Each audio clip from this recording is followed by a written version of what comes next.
നാം ഇന്ന് ജീവിച്ചിരിക്കുന്ന ഈ കാലഘട്ടം ടെക്നോളജിയുടേതാണ്.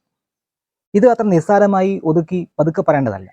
കാരണം ടെക്നോളജിയിൽ, സാങ്കേതികതയിൽ വളരെ വലിയ ഒരു കുതിപ്പാണ് ഈ അടുത്തിടെയായിട്ട് നമ്മൾ കണ്ടുകൊണ്ടിരിക്കുന്നത്. ChatGPT, ബിങ്, ക്വിൽബോട്ട്, അങ്ങനെ AI, ആർട്ടിഫിഷ്യൽ ഇൻ്റലിജൻസ് ഉപയോഗിക്കുന്ന ഒരുപാട് പ്ലാറ്റ്ഫോമുകൾ, സെർച്ച് എഞ്ചിനുകൾ, ആപ്ലിക്കേഷനുകൾ ഒക്കെ നമ്മൾ നിരന്തരം ഇപ്പോൾ ഉപയോഗിച്ചുകൊണ്ടിരിക്കുന്നത്. ഈ അടുത്ത കാലത്ത് വന്ന ഒരു കുതിപ്പാണ് ഇത്. ചുരുങ്ങിയ സമയത്തിനുള്ളിൽ ഒന്നോ അതിലധികമോ സാങ്കേതിക വിദ്യകൾ പുതിയ വിദ്യ ഉപയോഗിച്ച് മാറ്റി സ്ഥാപിക്കപ്പെട്ടുകൊണ്ടിരിക്കുന്ന ഒരു കാലമാണിത്. ഇലക്ട്രോണിക് ഉപകരണങ്ങളിൽ വിവര സാങ്കേതിക വിദ്യയിൽ വന്നുകൊണ്ടിരിക്കുന്ന മാറ്റങ്ങളൊക്കെ ഇതിന് ഉദാഹരണമാണ്.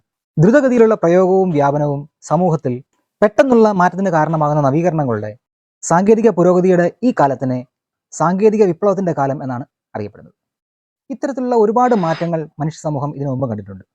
സാമ്പത്തിക വിപ്ലവം, വ്യാവസായിക വിപ്ലവം, സാങ്കേതിക വിപ്ലവം അല്ലെങ്കിൽ രണ്ടാം വ്യാവസായിക വിപ്ലവം, ശാസ്ത്ര സാങ്കേതിക വിപ്ലവം, ഇൻഫർമേഷൻ ആൻഡ് ടെലികമ്മ്യൂണിക്കേഷൻ രംഗത്തെ വിപ്ലവം അല്ലെങ്കിൽ ഡിജിറ്റൽ വിപ്ലവം, ഇതെല്ലാം ഇതുവരെ സംഭവിച്ചു കഴിഞ്ഞ കാര്യങ്ങളാണ്.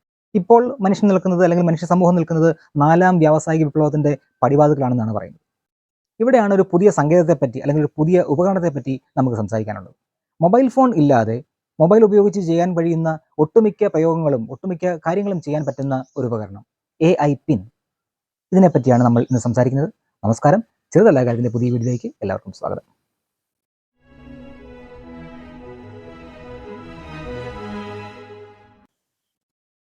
ബ്രിട്ടീഷ് അമേരിക്കൻ ഡിസൈനറും ഹ്യൂമൻ AI എന്ന ആർട്ടിഫിഷ്യൽ ഇൻ്റലിജൻസ് കമ്പനിയുടെ സഹസ്ഥാപകനും ചെയർമാനുമായ ഇമ്രാൻ ചൗധരി 6 മാസങ്ങൾക്ക് മുമ്പ് ടെഡിൽ സംസാരിക്കവേ ഒരു ഉപകരണം അവതരിപ്പിക്കുകയുണ്ടായി. സ്ക്രീനില്ലാത്ത ഒരു പുത്തൻ സാങ്കേതിക വിദ്യ. സ്മാർട്ട് ഫോണുകൾ ഉൾപ്പെടെ വിവിധ ഉപകരണങ്ങളെ ഈ ലോകത്തു നിന്ന് അപ്രത്യക്ഷമാക്കിയേക്കാവുന്ന ഒരു ഉഗ്രൻ സാങ്കേതിക വിദ്യ. മാസങ്ങൾക്കിപ്പുറം ഹ്യൂമൻ ആ സാങ്കേതിക വിദ്യ ഔദ്യോഗികമായി അവതരിപ്പിച്ചിരിക്കുകയാണ്. AI പിൻ എന്നാണ് അതിനെ വിളിക്കുന്നത്. ആപ്പിളിലെ ഡിസൈനർമാരായിരുന്ന ഇമ്രാൻ ചൗധരിയും ബത്തനി ബോൺജിയോർണോയും ചേർന്നാണ് ഹ്യൂമൻ AI എന്ന സ്റ്റാർട്ടപ്പിന് തുടക്കമിട്ടത്. ഇപ്പോൾ അവതരിപ്പിച്ചിരിക്കുന്ന AI പിൻ സ്മാർട്ട് ഫോണിന് പകരം വയ്ക്കുന്ന സാങ്കേതിക വിദ്യയാണ് എന്ന് ഹ്യൂമൻ പറയുന്നു. ഈ ഉപകരണത്തിന് ഡിസ്പ്ലേ ഉണ്ടാവില്ല, പകരം ഒരു നീല പ്രൊജക്ടറാണുള്ളത്. ഉപയോക്താക്കൾക്ക് ശബ്ദ നിയന്ത്രണത്തിലൂടെയും കൈകളുടെ ചലനത്തിലൂടെയും ഈ ഉപകരണം നിയന്ത്രിക്കാം. 2 ഭാഗങ്ങളാണ് ഈ ഉപകരണത്തിനുള്ളത്, ഒരു കമ്പ്യൂട്ടറും ഒരു ബാറ്ററി ബൂസ്റ്ററും. കമ്പ്യൂട്ടറിന്റെ ഉള്ളിലെ ചെറിയ ബാറ്ററിക്ക് വേണ്ട ഊർജ്ജം നൽകുകയാണ് ബൂസ്റ്ററിന്റെ ജോലി. ബാറ്ററി ബൂസ്റ്ററിനെ വസ്ത്രത്തിന്റെ ഉള്ളിലും കമ്പ്യൂട്ടറിനെ പുറത്തുമാണ് സ്ഥാപിക്കുക. കാന്തിക ശക്തി ഉപയോഗിച്ചാണ് ഇവ രണ്ടും വസ്ത്രത്തിന്റെ അപ്പുറവും ഇപ്പുറവുമായി ചേർത്ത് വയ്ക്കുക. ഒന്നിലധികം ബാറ്ററികൾ മാറി മാറി ഉപയോഗിക്കുകയും ചെയ്യാം. ശബ്ദ നിർദ്ദേശങ്ങളിലൂടെ പ്രവർത്തിക്കുന്ന ഉപകരണമാണെങ്കിലും ഏതെങ്കിലും വേക്കപ്പിന് വേണ്ടി എല്ലാ സമയവും അവ നമ്മുടെ ശബ്ദം കേട്ടുകൊണ്ടിരിക്കുകയില്ല. ഉദാഹരണത്തിന് ഹേ ഗൂഗിൾ എന്ന വേക്കപ്പ് വേർഡ് ഉപയോഗിച്ചാണ് ഗൂഗിൾ അസിസ്റ്റന്റ് ഉപയോഗിച്ചു തുടങ്ങുന്നത്. ഈ കമാൻഡ് കേൾക്കുന്നതിനായി ഗൂഗിൾ അസിസ്റ്റന്റ് നിങ്ങളുടെ ശബ്ദം കേട്ടുകൊണ്ടിരിക്കുന്നുണ്ടാവും. അത്തരം ഒരു രീതി AI പിൻ എന്ന ഉപകരണത്തിനില്ല എന്നാണ് കമ്പനി മേധാവികൾ പറയുന്നത്.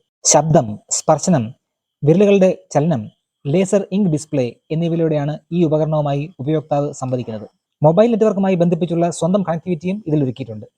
ക്വാൽകോം സ്നാപ്ഡ്രാഗൺ ചിപ്പാണ് ഇതിൽ ഉപയോഗിച്ചിരിക്കുന്നത്. പ്രധാന കമ്പ്യൂട്ടറിൽ ഒരു അൾട്രാ വൈഡ് RGB ക്യാമറയും മോഷൻ സെൻസറുകളും നൽകിയിട്ടുണ്ട്. ഒപ്പം മൈക്കും സ്പീക്കറുമുണ്ട്. എന്തെല്ലാമാണ് AI പിന്നിന്റെ ഉപയോഗം എന്ന് നോക്കാം. ഒരു തരത്തിൽ അലക്സ, ഗൂഗിൾ അസിസ്റ്റന്റ് എന്നിവ അടിസ്ഥാനമാക്കി പ്രവർത്തിക്കുന്ന സ്മാർട്ട് സ്പീക്കറുകളെ പോലെയാണ് AI പിന്നിന്റെ പ്രവർത്തനം. ഒപ്പം അധികമായി ഒരു ലേസർ പ്രൊജക്ടർ ഡിസ്പ്ലേയും ഉണ്ടെന്ന് മാത്രം. ഡിസ്പ്ലേയുടെ അഭാവം പരിഹരിക്കുക ഈ പ്രൊജക്ടറാണ്. നിങ്ങളുടെ കയ്യിലാണ് AI പിൻ വിവരങ്ങൾ പ്രദർശിപ്പിക്കുക. ഉപകരണത്തിന് മുമ്പിൽ കൈപ്പത്തി വിടർത്തി വെക്കുന്നതോടെ ഡിസ്പ്ലേ പ്രൊജക്ട് ചെയ്യും. ഉദാഹരണത്തിന് ഇഷ്ടപ്പെട്ട ഒരു പാട്ട് പ്ലേ ചെയ്യാനുള്ള നിർദ്ദേശം ശബ്ദനിർദ്ദേശമായി നൽകിയാൽ AI പിൻ പാട്ട് പ്ലേ ചെയ്യും. ഈ മ്യൂസിക് പ്ലെയറിന്റെ സ്ക്രീൻ കാണണമെങ്കിൽ ഉപകരണത്തിന് നേരെ കൈപ്പത്തി വിടർത്തി പിടിച്ചാൽ മതി. ശേഷം കൈയിൻ്റെയും വിരലിൻ്റെയും ചലനത്തിലൂടെ പ്ലെയർ നിയന്ത്രിക്കാനുമാവും. അതുപോലെ ചോദ്യങ്ങൾക്കുള്ള മറുപടി ശബ്ദ മറുപടിയായി നൽകുകയും ചെയ്യും. മറ്റുള്ളവർക്ക് നിർദ്ദേശങ്ങൾ അയക്കാനും സന്ദേശങ്ങൾ വായിക്കാനും ഈ ഉപകരണത്തിലൂടെ സാധിക്കും. ഒരു വോയിസ് ട്രാൻസ്ലേറ്റർ ഉപകരണമായും AI പിൻ ഉപയോഗിക്കാനാവും. മറ്റു ഭാഷകളിൽ സംസാരിക്കുമ്പോൾ ഈ ഉപകരണം ഉപയോഗിച്ച് തർജ്ജമ ചെയ്ത് കേൾക്കാനാവും. അതുവഴി അവർ പറയുന്നത് മനസ്സിലാക്കാനും സാധിക്കും. Estamos casi listos para enviar la versión final.